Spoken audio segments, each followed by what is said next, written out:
Today, negative interest rates may become a thing.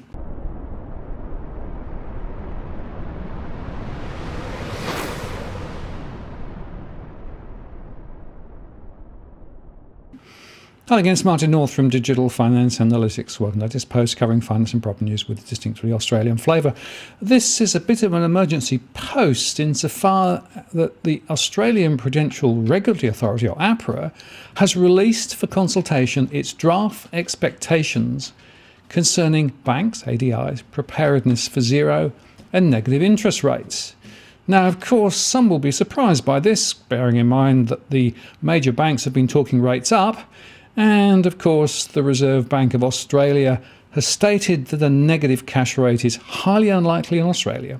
But, as APRA says, this does not preclude the possibility of a negative cash rate in the future. So, irrespective of the level of the cash rate, it is possible that other interest rates determined in the financial markets could fall to zero or even below at any time.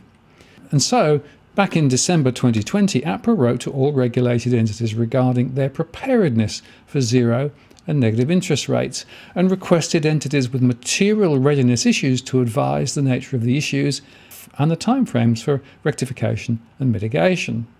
Responses from ADIs have indicated that they're typically well placed to deal with zero and negative market interest rates on financial market products, such as those typically managed in a treasury system. However, for some ADIs, zero and negative interest rates on other products like wholesale products and retail lending and deposit products would pose operational challenges. And furthermore, a number of ADIs noted high costs and competing priorities as being constraints for the implementation of permanent solution.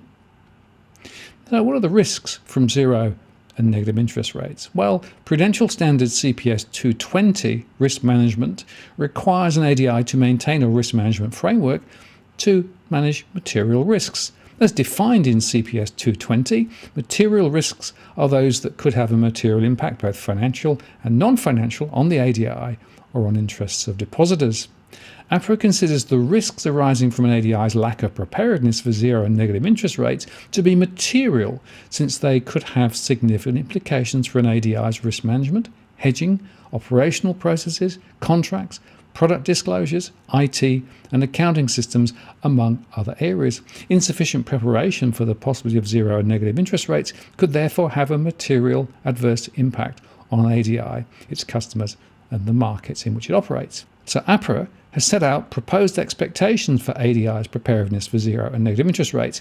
In developing those expectations, APRA has taken into consideration the responses received from ADIs in its December 2020 letter and international experience. And here are APRA's proposed expectations. In order to ensure that ADIs can operate with zero and negative interest rates if required, APRA expects ADIs to take responsible steps to prepare for scenarios in which the cash rate and or market interest rates may fall to zero or become negative. More specifically, APRA expects ADIs to, at a minimum, develop tactical solutions to implement zero and negative market interest rates and cash rates by the 30th of April 2022. Tactical solutions are typically shorter-term fixes involving workarounds on the periphery of existing systems, along with overrides in downstream systems. All products and activities are in scope for this expectation, except for lending products that do not reference the cash rate or a market rate. Those include business lending, residential mortgages, personal loans and credit cards, and solutions that generate an economic outcome that is the same as a negative interest rate are acceptable, subject to appropriate risk management considerations. In developing tactical solutions, APRA expects ADIs to consider all aspects of the products and activities that are in scope, including customer communications and disclosures, and also ADIs should assess the associated operational risks and ensure that there are appropriate controls in place to manage them. ADIs should also consider any relevant conduct-related issues, including the potential for conflicts of interest, fair treatment of clients, and asymmetry of information.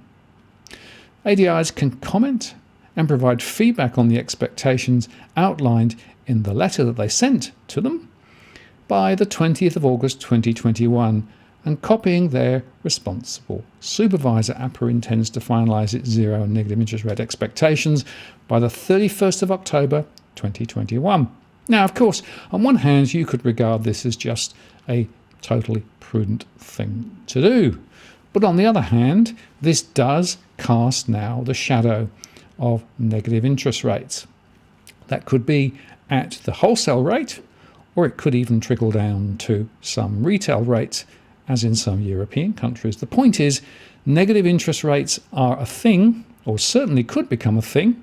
They already exist in some European areas, and therefore those who perhaps are sceptical of negative interest rates being a thing need to wake up and smell the roses. This is a further indication. First, central banks are still not really in control of what's going on. And second, they will take rates lower, actually significantly lower if they need to, in line with the IMF report from some years ago, which of course many rubbish at the time, but which we called out as being a very significant indicative document. And I'll also make the point that negative rates could work better if there's a central bank digital currency, so I wouldn't be surprised to see some movement there too. This is a very significant announcement in my view, and we need to watch this very carefully ahead. I'm Martin North from Digital Finance Analytics. Many thanks for watching, and I'll see you again next time.